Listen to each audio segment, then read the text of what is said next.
Today, good news for everyone who keeps tripping and breaking their mother's back. Hear ye, hear ye!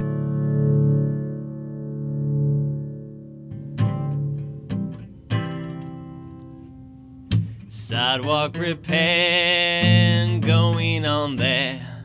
Cement to replace so we can erase the poor conditions. That's the mission.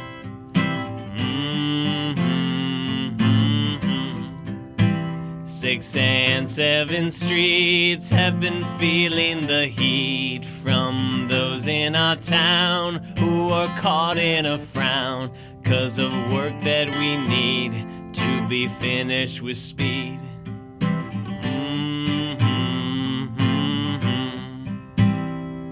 There might be delays when you're on your way to your destination, but the fixing's begun. Sidewalks will be good again on August 10.